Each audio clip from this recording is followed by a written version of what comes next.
Então, nós quando olhamos pensamos a Antioquia, como que as coisas chegaram aqui. Primeiro de tudo, nós lembramos da conversão do apóstolo Paulo e da palavra que Jesus Cristo disse para Ananias. Ele é para mim instrumento precioso para levar o meu nome perante gentios e reis, bem como perante o povo de Israel. Porque eu vou lhe mostrar o quanto vale sofrer pelo meu nome. A igreja de Jesus Cristo não nasceu aqui em Antioquia, não nasceu em outro lugar que não fosse Jerusalém. Ali nasceu a igreja no dia de Pentecostes. Deus não mandou que a sua igreja tivesse um trono na terra, nem em Jerusalém, nem em Antioquia e nem na Europa, no Vaticano. Não tem trono na terra. A palavra de Jesus Cristo é Jerusalém, toda a Judéia e Samaria e até os confins da terra. Então, não existe um trono de Deus estabelecido em nenhuma cidade. Jerusalém, hoje conhecida por muitos como Cidade Santa, na visão espiritual, está escrito em Apocalipse 11, que esta Jerusalém espiritualmente é Sodoma e Egito. Mas nós amamos Jerusalém. Nós amamos Israel. Então, tem toda uma conotação bíblica para nós. Tanto Jerusalém, como Mar da Galileia, Israel, povo judeu, isso faz parte da nossa vida por causa desse judeu maravilhoso, que é Jesus Cristo. Então, tem tudo a ver com a gente. Quando nós pensamos, houve a saída dos cristãos de Jerusalém por causa da perseguição que se seguiu à morte de Estevão. Então, vai para Samaria e daqui a pouco os apóstolos tomam conhecimento de uma grande concentração aqui em Antioquia. Por quê? A palavra de Deus diz em Atos 8, todos, menos os apóstolos, deixaram Jerusalém. Então os apóstolos ficaram em Jerusalém e quando souberam dessa concentração de cristãos que não tinham esse nome, em Antioquia, mandaram José, Barnabé, para dar uma olhada, para ver como é que estava acontecendo. Barnabé veio. Nós sabemos que Barnabé era um homem de Chipre, ele era um discípulo de Jesus Cristo, ficou na primeira mesa diaconal, um homem amado por todos, e ele chamou muita atenção no início, logo por causa do desprendimento dele. Uma das coisas que eu queria chamar a atenção, porque fica meio assim no ar, Barnabé tinha um campo, que quando ele viu a necessidade dos irmãos na igreja em Jerusalém, ele foi, vendeu o campo e trouxe o dinheiro todo e colocou aos pés dos discípulos. Como que Barnabé tinha um campo? Se ele era da tribo dos levitas, e os levitas não podiam possuir terra, não é? Eles não podiam ter herança na terra. Então, como que Barnabé tinha? O campo de Barnabé não era na terra prometida. O campo de Barnabé era em Chipre. Então, por isso, ele pôde ir lá e vender, levando em consideração que a terra prometida toda de Deus para Israel é todo o Iraque, todo o Líbano, toda a Palestina, 3/4 da Jordânia e metade da Síria. Isso é a terra prometida. Mas então, por isso Barnabé não estava errado em possuir um campo, que ele vendeu. esse rapaz, Barnabé, José, ele vem para cá, para Antioquia, e ele ficou maravilhado de ver o grande número de pessoas que seguiam ao Evangelho. Quem trouxe o Evangelho para cá foram os cristãos que saíram correndo de Jerusalém para não serem mortos na perseguição que sucedeu à morte de Estevão. Então, ele saudou os irmãos, se alegrou muito, pediu que eles continuassem do mesmo jeito, e ele foi ali, em Tarso. Daqui ele se moveu para Tarso, procurando por Paulo. Vamos ver um pouquinho só sobre esse homem Barnabé. Ele tinha uma visão, ele enxergava ministérios. Foi ele que enxergou logo o ministério de Paulo. Quando Paulo vem de Damasco para Jerusalém, Paulo não foi aceito pela igreja de Jerusalém. Houve a intercessão de Barnabé, que foi falar com os colunas da igreja sobre Barnabé, mas não adiantou, a igreja não aceitou Paulo. Mas Barnabé não esqueceu de Paulo. Depois de tanto tempo, ele não tinha tirado do coração dele o ministério que ele percebeu na vida de Paulo. Então agora tem uma oportunidade. Então ele vem chamar Paulo. Você vê o faro de Barnabé, desculpe eu dizer faro, a percepção de Barnabé sobre ministérios. Foi Barnabé que enxergou o ministério de João Marcos.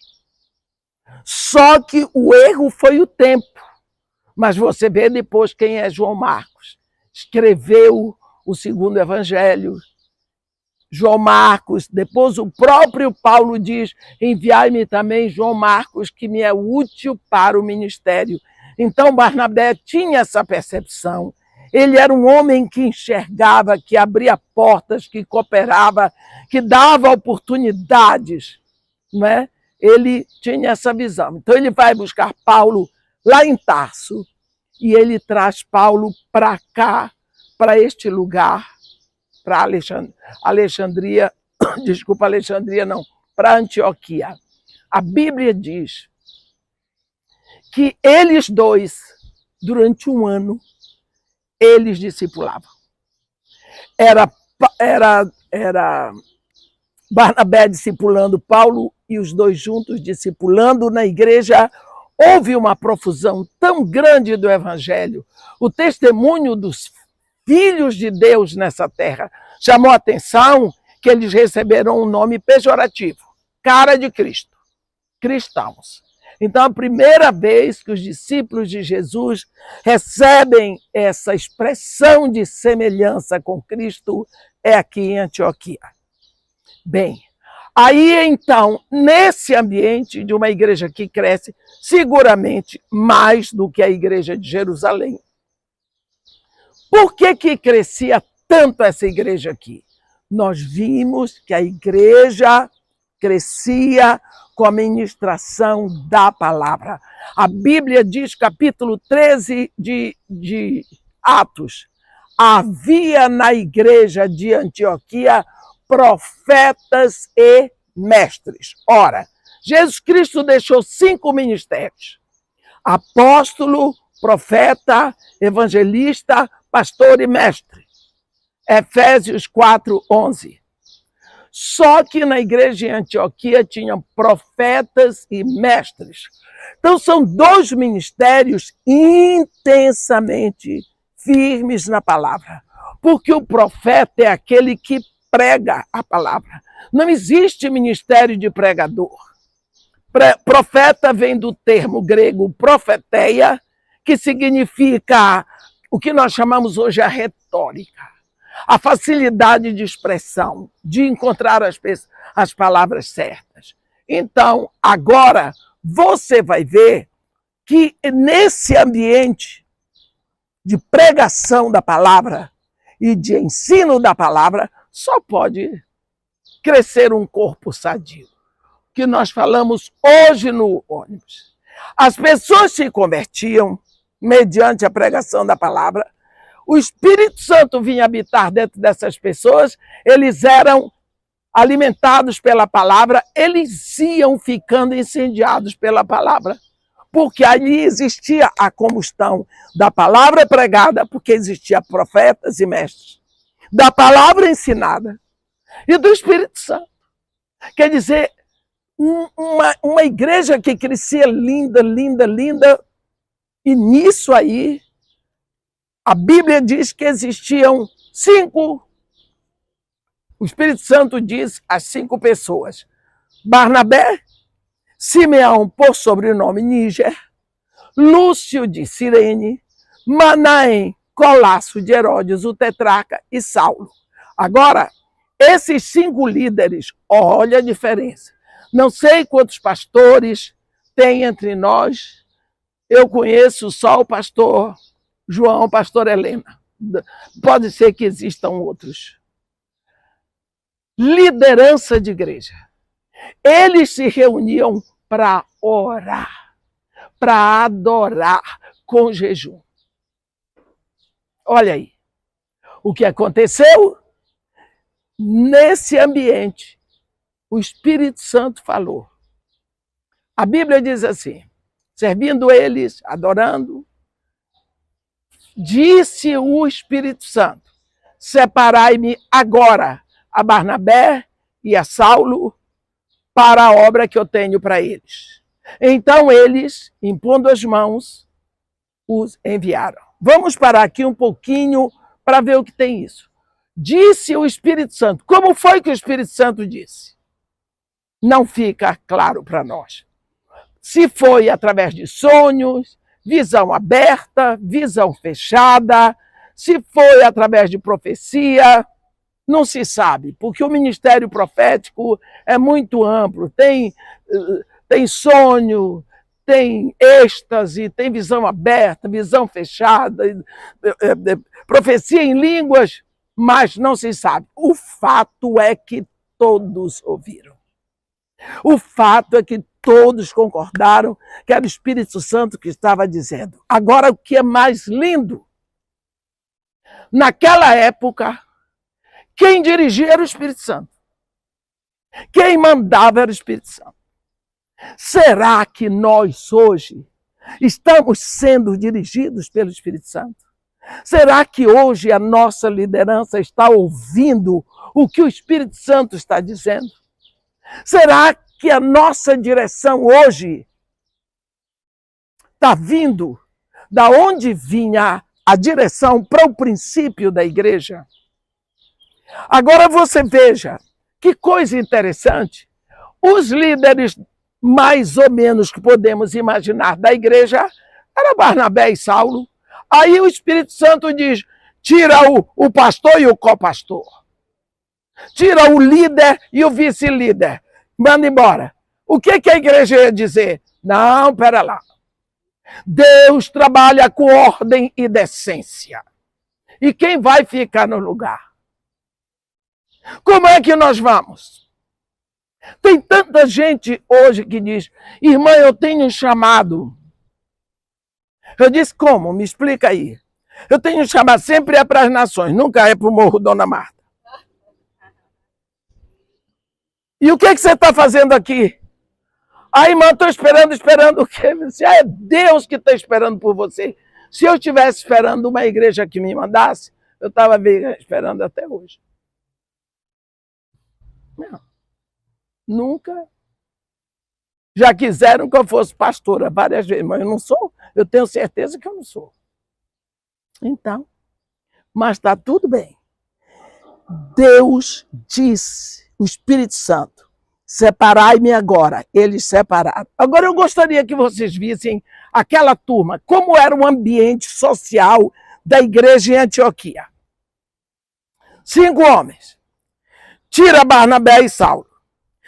Barnabé e Saulo ficam aqui. Os 3 outros vão impor as mãos para separar. Quem eram eles? Simeão, Níger, um negro. Agora eu vou falar de mim. Vou puxar a brasa para minha sardinha, está escrito. Eram duas mãos negras sobre Barnabé e Paulo. O segundo, de Cirene, Lúcio de Cirene, outro negro, mais duas mãos negras. Vocês já pensaram nisso? Pois é. Vamos mais. Tinha outro lá. Manaém. A Bíblia diz que ele era colasso de Herodes, o tetrarca. Quer dizer, ele era um irmão de criação de Herodes. Há quem diga que ele era aí um filho fora do casamento. Eu não sei o que é. Mas eu só sei que ele não era de primeira linha. Olha o povo que estava na direção dessa igreja. Dois negros, graças a Deus, e um tipo vira-lata. Ali. Teve algum problema na igreja por causa disso? Por que que hoje nós fazemos tanta dissensão? Hein? Porque nossos preconceitos. E aí nós chegamos lá no púlpito e dizemos que Deus criou todas as raças, todos os povos. E aí, na hora de agir, a nossa fé é morta. Nós precisamos tomar cuidado com a questão da fé. O apóstolo Tiago, no capítulo 2 da sua carta, ele fala sobre 3 tipos de fé. A fé morta, a fé demoníaca e a fé dinâmica. E muitas vezes a nossa fé está morta ou então simplesmente demoníaca. Creio em Deus Pai Todo-Poderoso, Criador dos céus e da terra. Os diabos também sabem disso.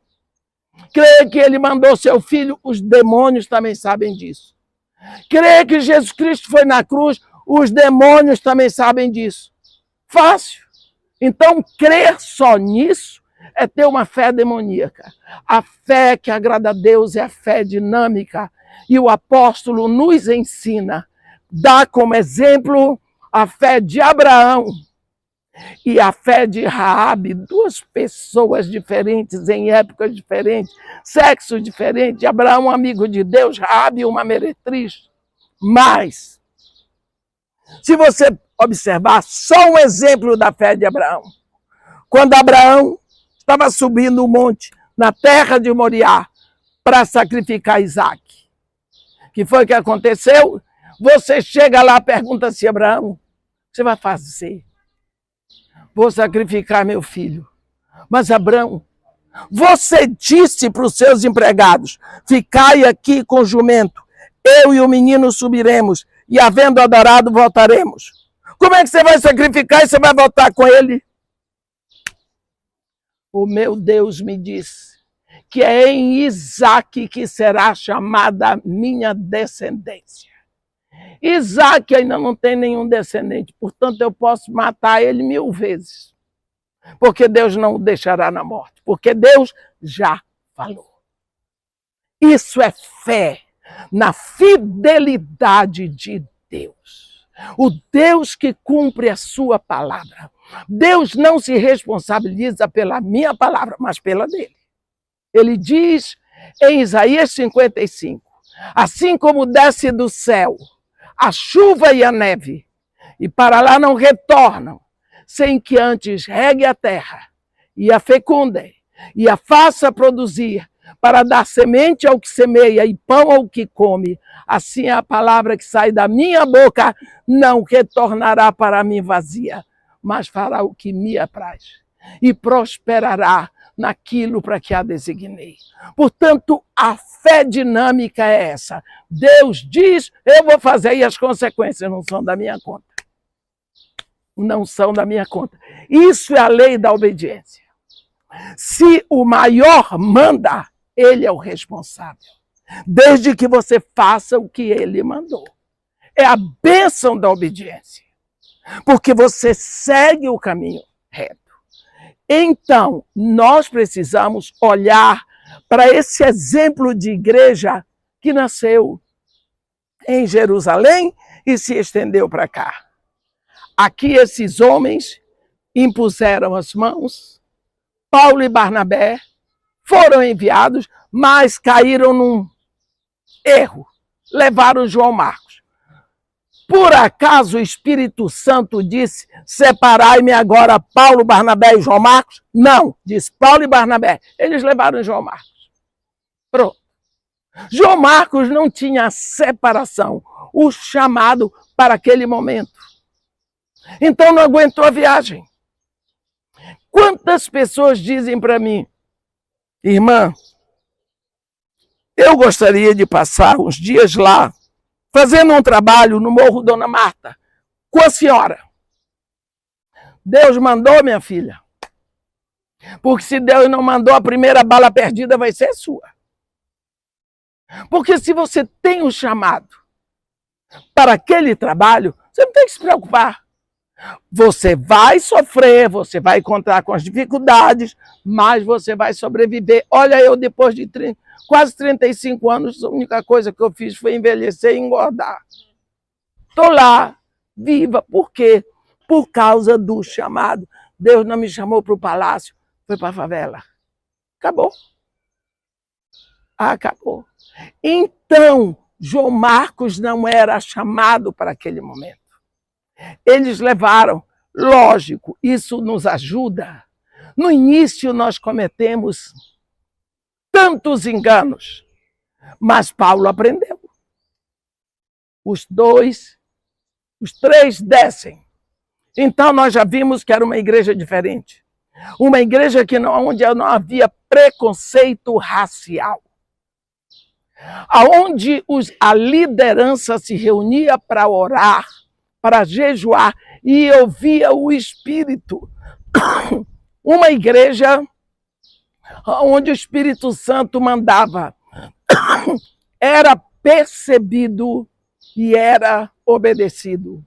Uma igreja onde o foco era a palavra pregada e ensinada. Aqui em Antioquia, nós vemos que a igreja ficou tão madura que quando... Obrigada, minha filha. Obrigada. Quando Paulo e Barnabé voltaram da primeira viagem para Antioquia, porque todas as viagens de Paulo começaram aqui. Aqui era a igreja sede dele. Aqui é a igreja mãe. Aqui era a igreja local de Paulo. Quando eles vão para o concílio de Jerusalém e voltam, você viu o que aconteceu. Houve uma desavença. A Bíblia diz que houve uma desavença. Eles concordaram em viajar. Paulo diz para Barnabé, vamos voltar e visitar as igrejas que fundamos, tudo bem. Vamos levar também João Marcos. Paulo disse não. A Bíblia diz que houve entre eles tamanha desavença que vieram separar. Olha, o negócio foi sério. Agora você vê que vergonha. Os dois voltam rejubilando com o que o Espírito estava fazendo nessas cidades todas que eles foram. Aí daqui a pouco estão os dois brigando. Que exemplo. Os dois se separaram. Porque Barnabé não abriu mão de João Marcos. Barnabé desceu por Chipre e Paulo desceu com Silas por Tarso. Só que você vai perceber a igreja unida. Não surgiram as Barnabetes e as Pauletes. Não houve divisão. A igreja continuou. Isso é marca de maturidade. E maturidade só vem com a palavra. Crescimento. Hoje o que nós temos visto muito é igreja que busca um crescimento, mas não é crescimento, é inchaço. Nós vemos que para crescer em número não precisa o Espírito Santo. O islamismo cresce sem o Espírito Santo. O PT, MST, tudo, bolsonarismo, Tudo isso cresce sem precisar o Espírito Santo. Crescimento espiritual é com palavra e espírito. Senão, é inchaço. É inchaço. E nós vemos esse exemplo também aqui, partindo de Antioquia. Uma igreja firme, uma igreja que se manteve, porque depois nós vemos o doutor Lucas não vai nos dar detalhes do ministério de Barnabé, mas ele continua dando o relato do ministério do apóstolo Paulo. E nós vemos Paulo sempre retornando para Antioquia. E sempre partindo de Antioquia. Porque essa igreja que acolheu, essa igreja mãe, essa igreja madura, essa igreja séria, igreja santa. Então, Antioquia é esse lugar aqui onde nós estamos. Como a nossa guia falou, não sabemos onde era o lugar que eles se reuniam. Mas em algum lugar aqui eles se reuniam.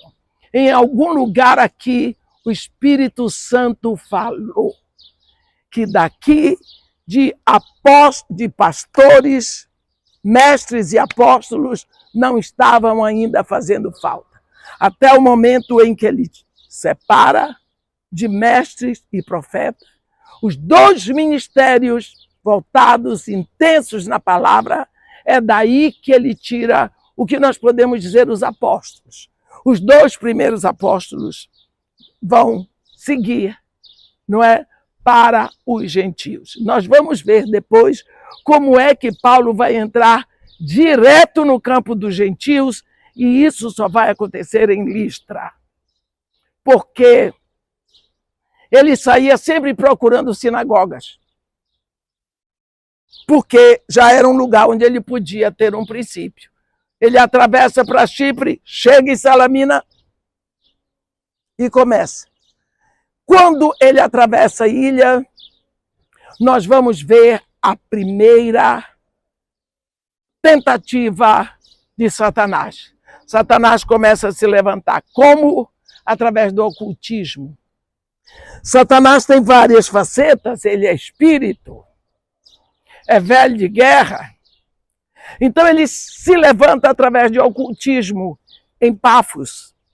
No outro extremo, aqui tem Salamina, toda a ilha de Chipre, eles atravessam aqui. Antes de atravessar para Panfilha, para Perge, ele vai ter o procônsul Sérgio Paulo, vai chamar Paulo, ele quer ouvir a palavra de Deus. Só que naquela época os homens, os governos, eles eram movidos pelo ocultismo. Eles gostavam dos astros. Eles gostavam de adivinhas. Você lembra de Nabucodonosor, que tinha um grupo de caldeus dele, que interpretavam os sonhos, essas coisas. Que Daniel foi posto no meio deles.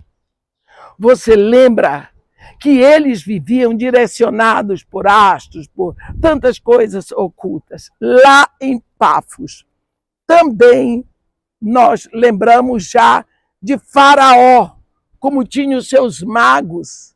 Então, nós vemos esse ministério das trevas ocupando a mente dos dirigentes do mundo.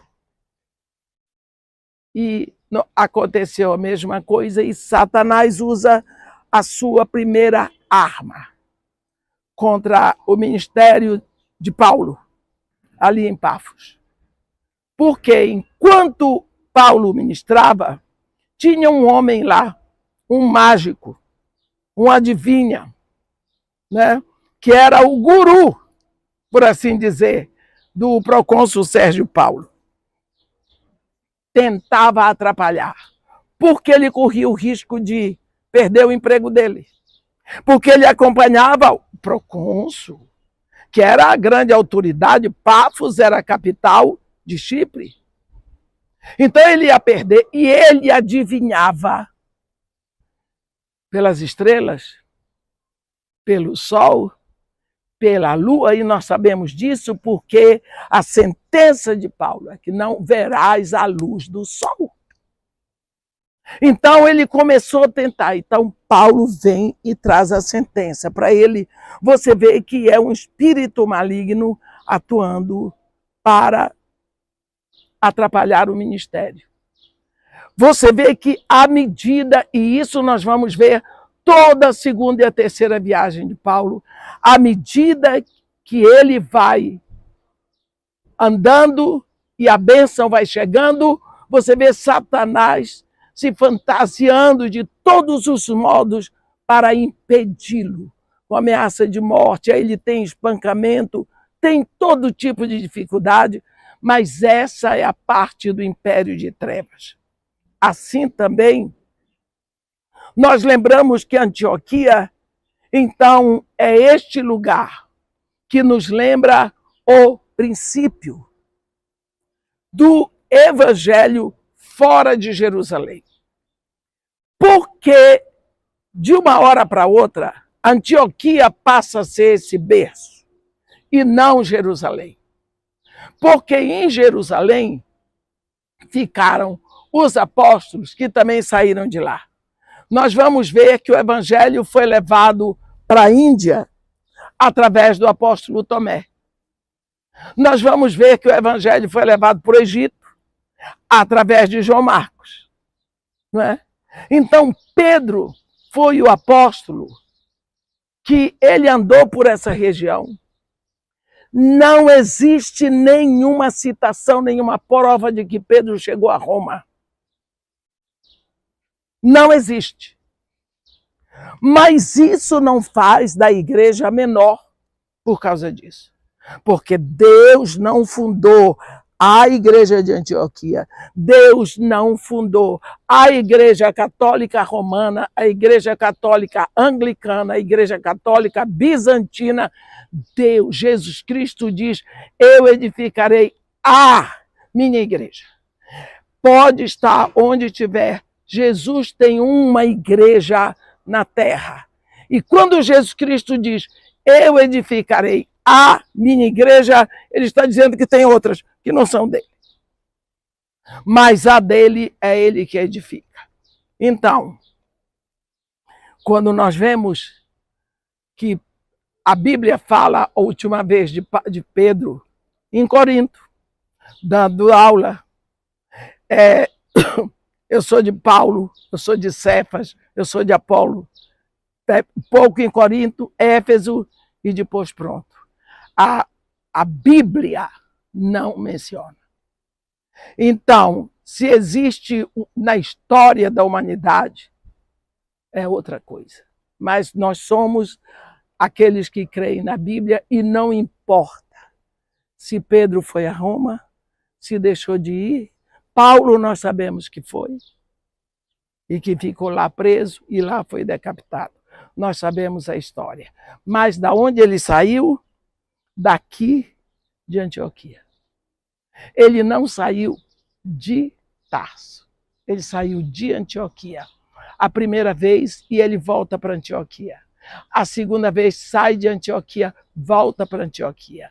A terceira vez ele sai de Antioquia e ele já não volta para Antioquia porque ele fica parado em Jerusalém. Ele achou que ia a Jerusalém para celebrar Pentecostes, talvez encontrar com a turma de Jerusalém e vir para Antioquia. Mas o plano de Deus é que de lá ele fosse testemunhar em Roma. Paulo sempre quis, tinha no coração esse desejo de ir a Roma. Nós vamos ver ele falar isso em Romanos, quando ele escreve a carta a Romanos, mas ele não sabia que quem ia pagar a passagem dele era o imperador.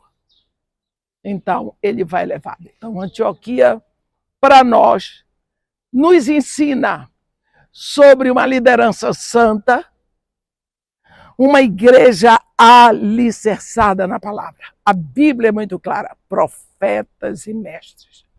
Uma igreja que nasce e cresce alicerçada na palavra, com certeza ela vai impactar. porque o reino de Deus é impactante. Mas o reino de Deus, o reino santo. E se nós temos o Espírito e a palavra, nós queimamos esse fogo de Deus na terra. E esse fogo nunca se apaga, porque ele nos leva de volta para Deus. Amém? Que Deus nos abençoe e nos guarde. Amém. Então vamos estender as mãos para lá? Ó Deus, em nome de Jesus, Senhor, nós queremos levantar um clamor em unidade pela cidade de Ratai. Nós celebramos ao Senhor porque há um ano atrás nós viemos aqui e vimos tanta destruição, tanta coisa ruim acontecendo, tanto desalento, mas nós já temos contemplado o teu agir. Nós te agradecemos, Senhor, por esses guindastes que estão trabalhando, pelas edificações que estão sendo reerguidas. Nós agradecemos pela tua bondade, nós agradecemos pela tua vida e nós abençoamos a cidade de Ratai. Pedimos, Senhor, que a sua igreja seja levantada e fortalecida nesse lugar, como nos dias de Antioquia. Ó Deus, em nome de Jesus, que daqui de Ratai sejam enviados missionários, profetas por todo o mundo, assim como Paulo e Barnabé foram enviados daqui, assim como aqui foi o quartel-general do apóstolo Paulo, que saiu para suas viagens missionárias, que outros missionários sejam levantados. Faz de novo, Senhor, faz de novo aquilo que o Senhor já fez aqui um dia. Nós abençoamos esse povo, essa população, essa cidade, a administração dessa cidade, em nome de Jesus. Nós também queremos levantar um clamor pelo Rio Grande do Sul. Ó Deus, toma aquela região do Brasil nas tuas mãos. Ó Deus, em nome de Jesus, ainda pessoas hoje estão fora de suas casas, perderam absolutamente tudo, pessoas estão chorando de novo seus mortos, pessoas estão revivendo o luto. Ó Senhor, vem com teu consolo sobre o Rio Grande do Sul, lança a tua capa de consolo, Senhor, sobre todo o estado do Rio Grande do Sul, que a salvação do Senhor visite essas famílias em nome de Jesus, que haja um reavivamento ali, Senhor, em nome de Jesus, que a igreja do Rio Grande do Sul seja inflamada pelo fogo do Senhor, em nome de Jesus Cristo. E agora, como tua igreja, nós erguemos as nossas mãos em unidade sobre a cidade de Jerusalém. Senhor, ela não está aqui debaixo das nossas mãos, mas é para ela que nós dirigimos a oração, não apenas a Jerusalém, mas sobre todo o estado de Israel. Pedimos a tua bênção, pedimos a tua intervenção miraculosa, pedimos ao Senhor que o Senhor desbarate os inimigos de Israel. Senhor, em nome de Jesus, que o Senhor levante com poder, ó Deus, e que os inimigos de Israel sejam desbaratados, Pai. Pedimos sobre a Naíma a tua coragem, a tua força, o teu vigor, o teu consolo, a tua fortaleza. Ó Deus, e em nome de Jesus nós abençoamos, Senhor, esse grupo que está para sair do Brasil, que haja paz, que haja segurança, que haja paz e segurança, e que eles venham para Israel, Senhor, como profetas da vida, como intercessores. Ó Deus, que eles não venham apenas para passear e para tirar alguma coisa de Israel, mas que eles venham para deixar sementes de intercessão, de lágrimas, de clamor, e de ajuda a Israel nesse momento de tanta dificuldade. Nós abençoamos Israel, nós abençoamos o grupo que está vindo para Israel, nós abençoamos o coração da Naíma, dos guias, com paz e com alegria, a despeito de qualquer circunstância. O Senhor é aquele que nos visita com alegria, mesmo no dia da adversidade. Que venha com a tua paz, Senhor, a paz que excede todo entendimento sobre todo Israel, sobre a vida da Naíma, sobre a vida dos guias, sobre a vida do grupo que o Senhor está trazendo do Brasil, em nome de Jesus. Amém e amém. Vamos ministrar? A ti eu vou clamar, pois tudo vem de ti e tudo está em ti. Por ti vou caminhar, tu és a direção, o sol a me guiar.